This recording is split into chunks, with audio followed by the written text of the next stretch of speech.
about the great God who sent his Son to save this world. And, oh, by the way, he called all of us to be part of this rescue plan. How?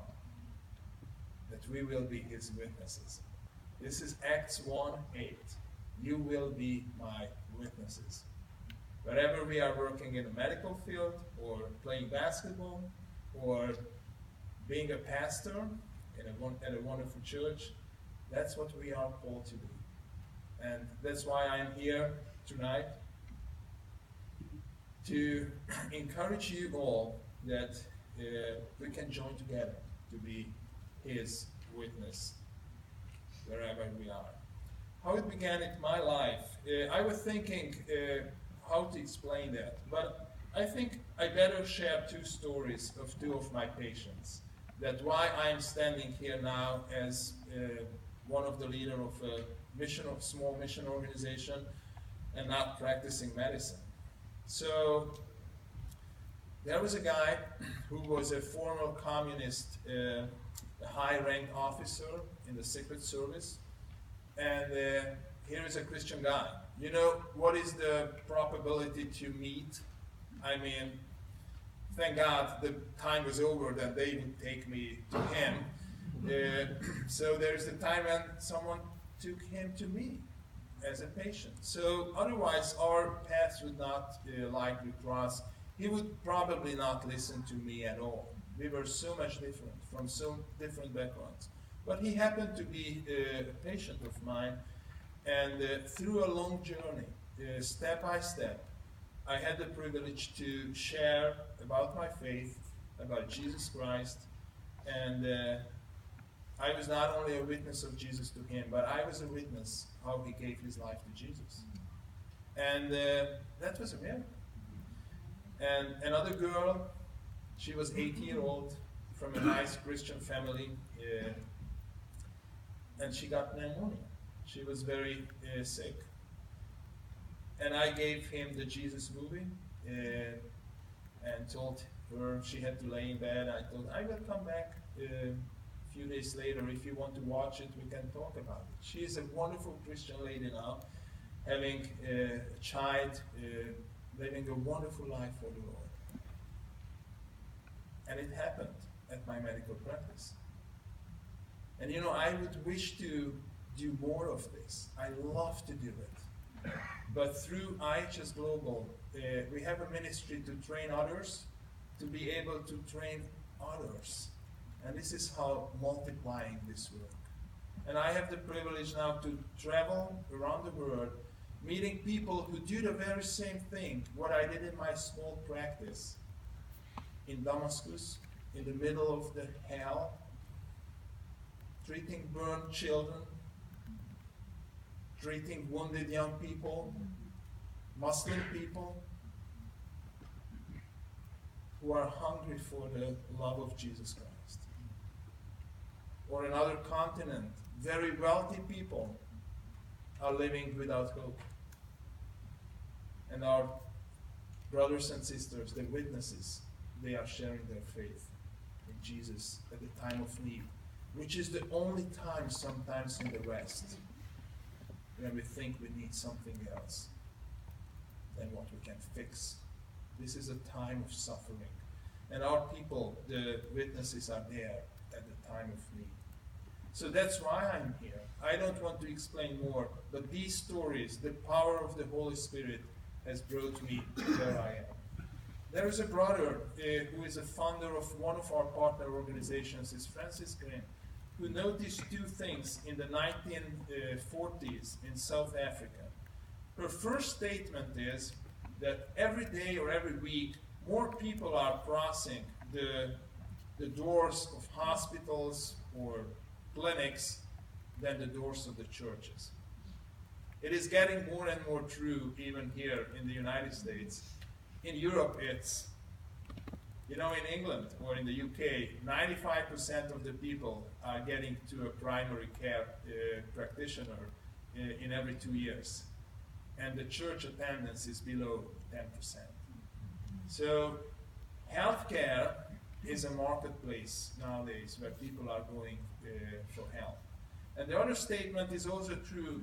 When we are healthy, we look horizontal. What's next? What is the next day? What is the next commitment? When we are sick, we lay down, and the perspective is different. We go up to the Almighty. So this is a time where we, healthcare worker, has a privileged position to meet the needs and being a witness for Jesus Christ to the people. The sailing process, why we call sailing? Because you are the salt of the earth, and Jesus knew exactly that what percentage of salt is healthy. So now, proud healthcare people, we put the 0.9 salt as an IV. At Jesus' time, maybe he was the only one on the earth who knew what is 0.9 salt. 0.9% salt. This is how our body is designed. So we are the salt of the earth. In medical field, saline is representing salt. I need some help here because we want to demonstrate a small barrier game. Because if it is an open door, if people are coming there, why we all feel that this is so difficult to share our faith? And to explain that, I need your help. Some of the people volunteer. There they are.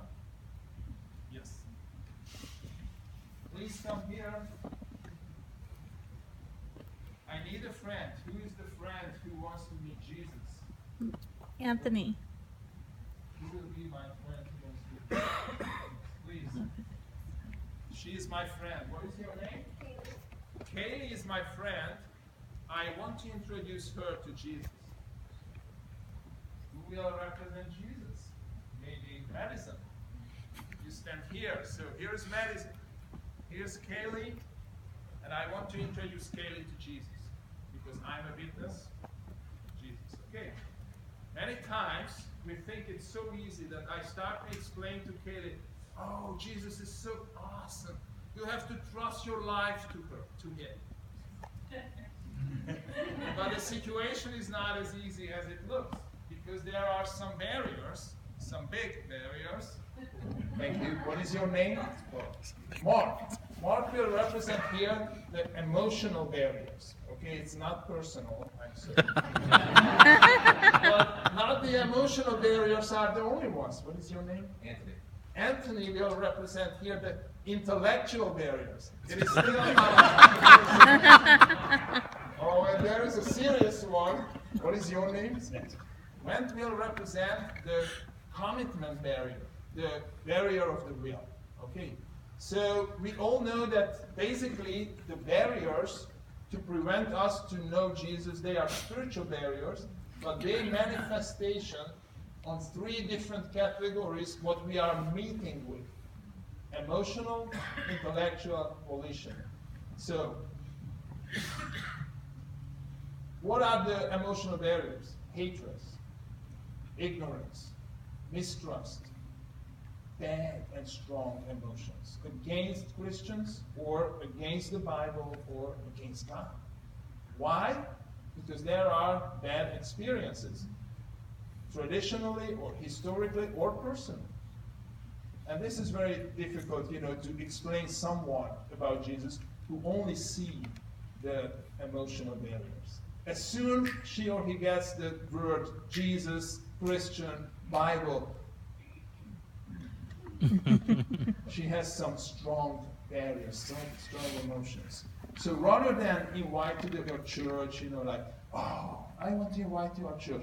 You are a sinner, so you need to come because there will be a great preacher from Hungary who will speak English, and you as a sinner has to come because you can give your life to Jesus and you will have a new life then.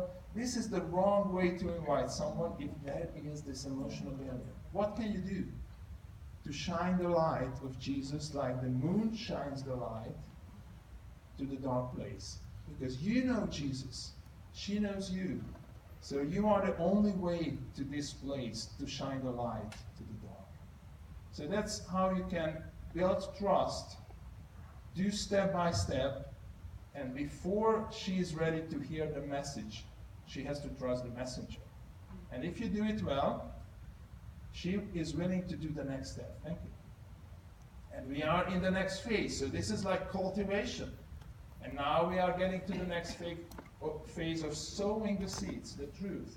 Because she's already interested in the truth, because she sees you, she trusts you, she's willing to understand something about what is different. So you can start to answer the questions. Here are the questions. This is a true question. A little boy, 13-year-old, goes to the church for confirmation. And he has a question to the pastor. Pastor, there was Adam and Eve. They had two sons, Abel